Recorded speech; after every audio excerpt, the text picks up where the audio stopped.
Good afternoon, everybody. My name is Mikhail Durkin, and well, this is not, I guess, the first one. I'm coming from HELCOM, Baltic Marine Environment Protection Commission, and I guess I don't need to promote HELCOM. Besides that, well, these 9 dots in our logo stand for 9 coastal countries, well, 10 dots, sorry. 9 coastal countries and European Union that are the contracting parties of Helsinki Commission, and our organization has been established almost 40 years ago in 1974. And the main role of HELCOM is to protect Baltic marine environment, and one of the priorities of our work is exactly to deal with oil spill response and, well, response to accidents involving any kind of harmful substances, including oil and other chemicals. And I'm actually replacing here the colleague of mine, professional secretary Hermanni Bakker, who is responsible, well, who is dealing with the HELCOM response group and HELCOM maritime group. And I'm dealing with land-based pollution, so forgive me if I miss something. But on the other hand, from my personal experience, I'm coming from Kaliningrad, and I used to work with Russian Maritime Administration before coming to HELCOM. And actually, I was in charge of oil spill response within the port of Kaliningrad and also in Kaliningrad area. So I know a bit here and there about response operations and rescue operations. I actually realized that even my tie clip is from Räddningsverket from Sweden, because we have cooperated a lot with them. So if you have any questions related to Russian cooperation, perhaps I can help you also with that. But I should also apologize, because I was double booked to another workshop that is just one floor down, so I will have to go there pretty soon. So going to the substance, first of all, I would like to mention that, well, we should not mix HELCOM Shoreline Response Expert Group that was established quite recently and HELCOM Response Group that was established already a long, long time ago, almost since the beginning of the Helsinki Commission. Because at that time, the response to pollution at sea was the core of the Helsinki Convention. And as you can see it on the slide, it's even one of the articles of the convention. And it's been working, as I said, since a long while, since 1977, and the name of the group has been changed, but it doesn't make the main change in the substance.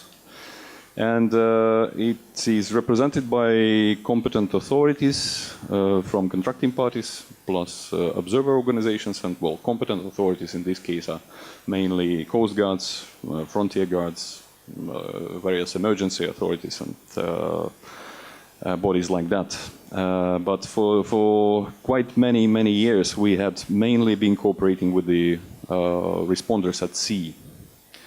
Actually, by response at sea, we even do mean the response at high seas, not right close to the seashore.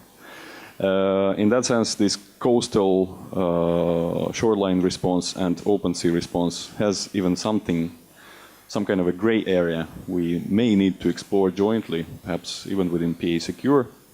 That's the shallow waters, where, well, for example, local authorities or local fire brigades in many countries are dealing with the response operations, and simply because, well, the responders at sea cannot come close to the shore. And also, since quite a while, EMSA has joined this cooperation, and now European Union is very active in HELCOM response work, and even, well, I hope I'm correct, that even right now there are a couple of standby ships by EMSA that are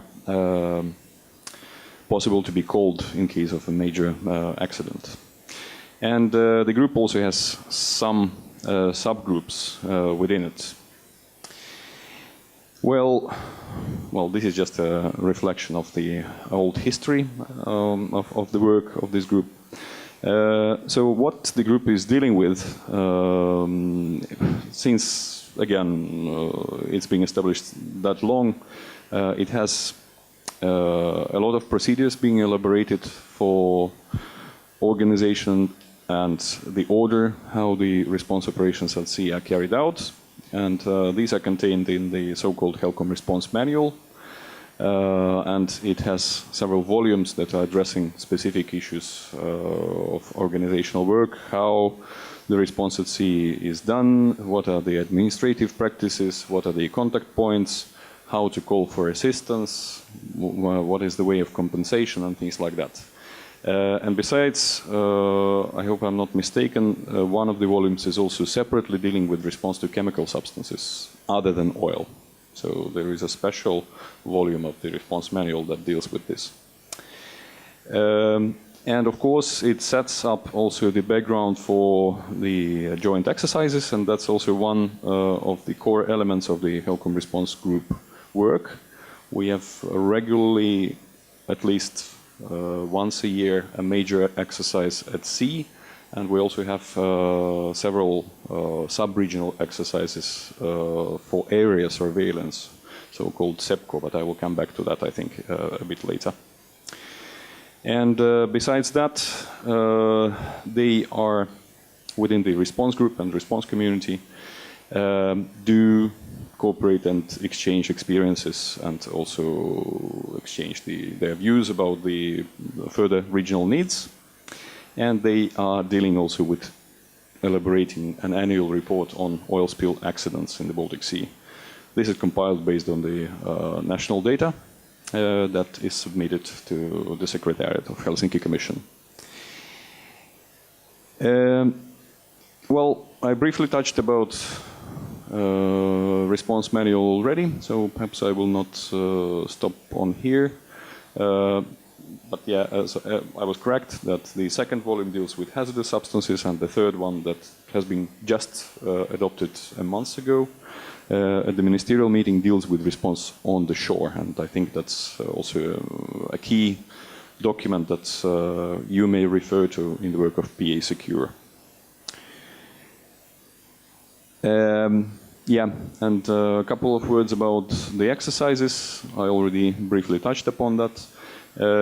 Usually these exercises involve, well, in ideal situation, of course, they should involve all the contracting parties, but usually the ships are coming from 6 to 7 countries. And, well, in the best case, we do have, like, altogether up to 25, 30 ships, including the core 20, say, ships that are responding to simulated pollution, and also some supporting ships, other crafts that are engaged, for example, helicopters or aircrafts that are helping in surveillance. And it is a rotating principle for hosting the exercise, and last year, well, this year, if I'm not mistaken, it was in Germany. The previous year it was in Denmark, on Bornholm. And oh, sorry, maybe I'm slightly mistaken with the order, because there was also an exercise in Helsinki where one of the components was, for the first time, the shoreline response. And yeah, we may also have some other types of exercises not engaging actual deployment of the equipment at sea, but for example, testing communication, and these could happen at the same time as Baltic Delta, the major oil spill response exercise. But all in all, the most important about the exercise is that they allow to test the procedures that are set in the response manual, and if needed, adjust those procedures if there is such a need. So this is just a picture from the exercise on Bornholm. So that was in 11. And then I also mentioned about the surveillance as a part of the work of HELCOM response. And the purpose of the surveillance is, of course, the enforcement of anti-pollution regulations.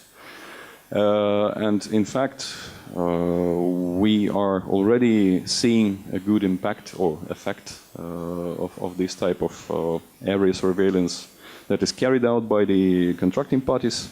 And, well, contracting parties do that on daily basis.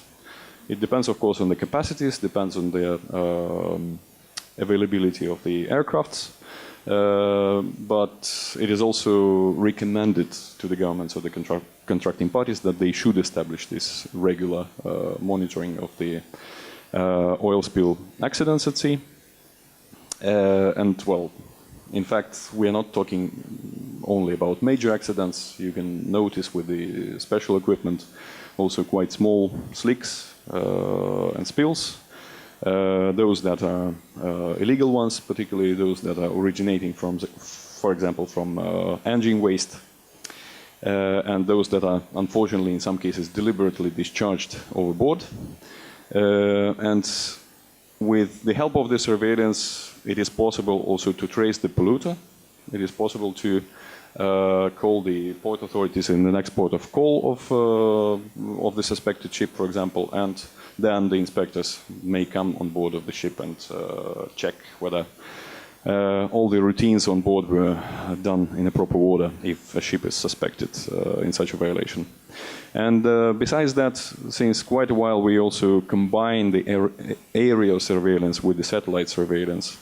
So the information from the Eurosat satellites is submitted to national authorities. Well, this is a joint service with EMSA, and basically EMSA serves the member states with such a service, and in case there is a suspected spill, then an alert is sent to responsible authorities in a country, and then this could be either cross-checked by ships or could be cross-checked by aircrafts.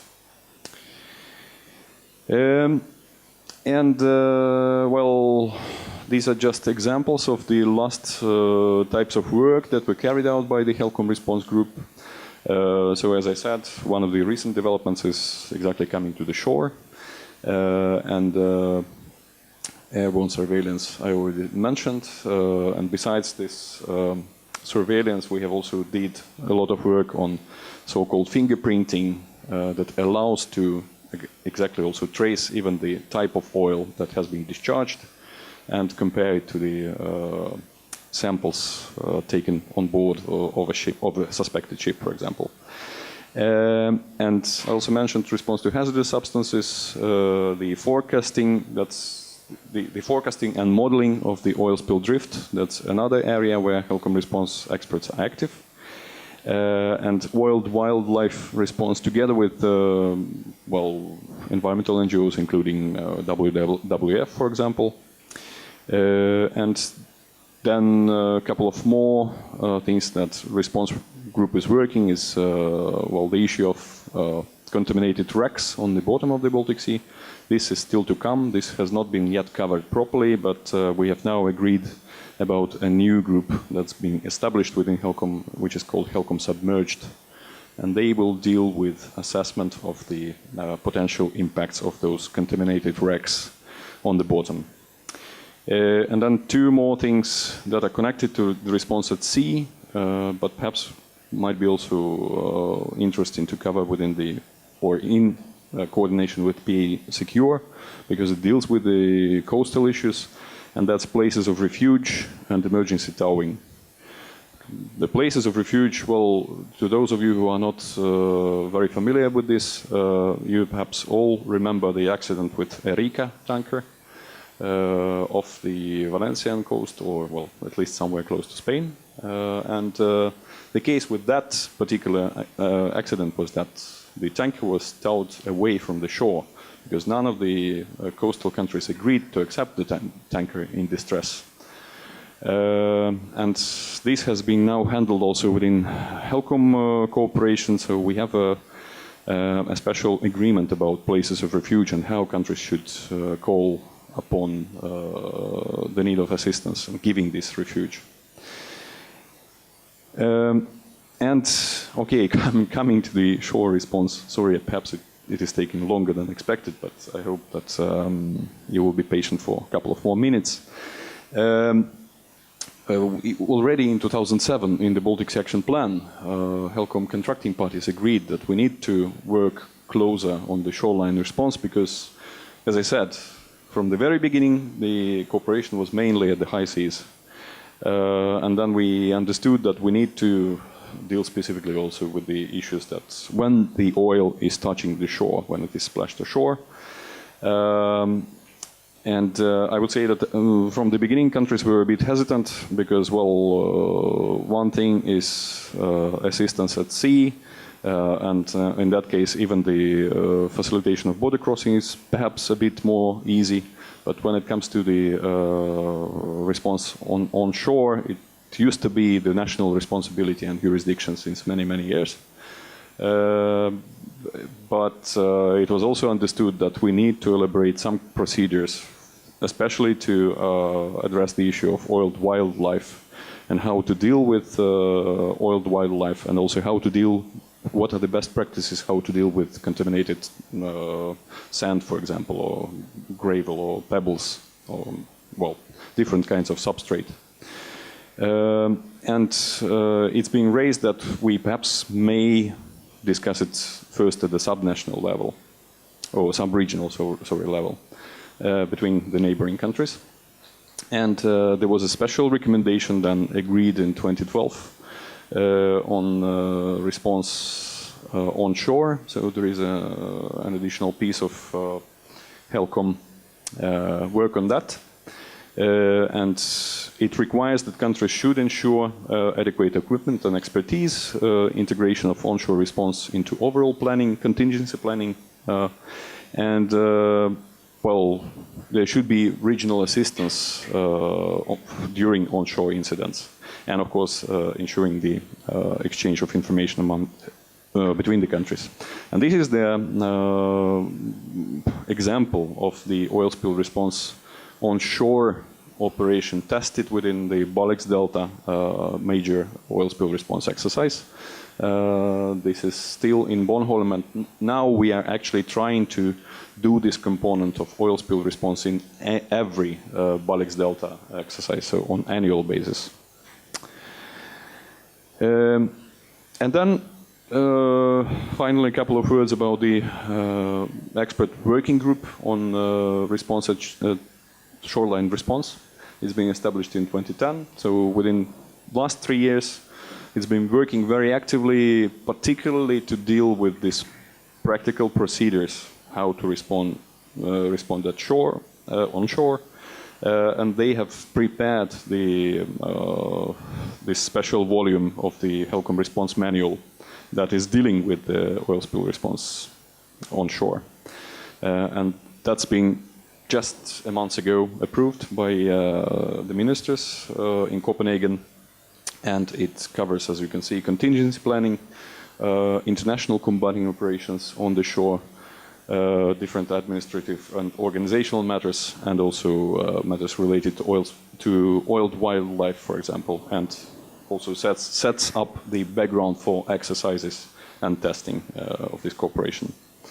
And besides, actually, another important step, besides the manual, because this is just a piece of, well, it's not even a piece of law, it's, it is a guidelines for the responsible authorities. But besides of that, there was also an amendment of the Helsinki Convention that stipulates how countries should cooperate for a response onshore. I will just perhaps ask whether our panelists have, because you're the biggest experts, and it's we're very much looking forward to the discussion among you. Perhaps you have any reactions to the presentation immediately, or any points. Immediate reaction. I need your British stuff. Sure. As I said, I'm not the one who is on daily routine dealing with response matters. Please write the one down who is. Now, of course, that's the way how things evolves. You have an old institutional arrangement, and it's a kind of evolving story. And we are definitely would like to benefit from those experiences when we start defining our capability architecture and then complementing and cooperating with HELCOM in addressing complex disaster scenarios and complex disaster cases. Well, I can also say from my own, from my own experience back in Russia, that we had several cases with oil spills being splashed ashore, and in fact those were, for example, the consequences of rather big spills at sea, those that happened actually quite far from Kaliningrad coast. For example, some of you may remember the Fushanghai accident that took place north of Bornholm. And the heavy fuel oil actually drifted all the way across the Baltic to southeastern parts of the Baltic to Kaliningrad coast. And in fact, we got a bit puzzled with both tracking this pollution and then also responding to this pollution. How to collect that, because there were no proper instruments by that time. And perhaps these response capacities on shore, that's one of the major things we need all to think about. Because at sea we do have now rather well-developed fleets in all the coastal countries that are working quite efficiently. Despite, I would say, that there were some earlier problems with, I would say Russia in specific areas, and also with Baltic independent countries, because they were just building up their capacities. But by now, I think we are quite well covered, and even more, the procedures and cooperation is functioning very well between the countries. But when it comes to the response on shore, I can already myself predict that if, for example, something happens, let's say again, my permanent place of living, I mean Kaliningrad coast, which is just 150 kilometers of sandy beaches from Poland to Lithuania, then I can already foresee that it may take some time to get an approval and acceptance of the help from neighboring countries. I'm quite sure that Poland and Lithuania may wish to help, but the clearance is not such an easy thing. So there should be some discussions about how to simplify the access of experts to help neighboring countries.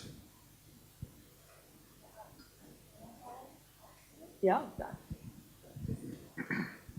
Just very short, exactly on what you just said. There's one way to, because if you can reflect a bit, there's one way to make the access easier in terms of bilateral agreements between countries. But what is your take on the macro-regional approach towards that? I mean, on that level, as a perspective, do you see the difference, and perhaps a bit reflect on that? Well, I think now it is working, this one.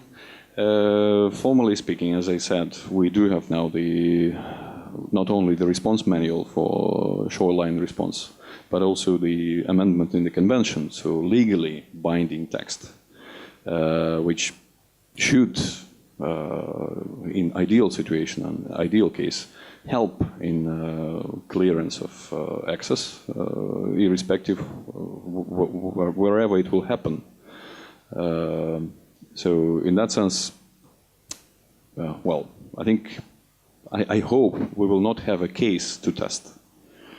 But at least we need to do some practical work of testing it and exercise, not in reality, hopefully. I actually just had a quick question as well, because I was reminded of, as you were speaking, because you mentioned onshore, and I was reminded then that HELCOM had gone into differentiating between shoreline and onshore, didn't it? So could you tell us a bit more about that, maybe? Well, perhaps I was a bit mixing up maybe in my presentation. Of course, I meant about the shoreline response, because, well, that's another matter that perhaps would need some further clarification, how far onshore responders can go. To me, I think the more important to clarify exactly this gray area interface between the open sea and the actual shoreline. So I unfortunately cannot give you a clear answer how far we can go on shore. Yeah, just the principal point to this kind of quantification. I think there is no way to quantify that.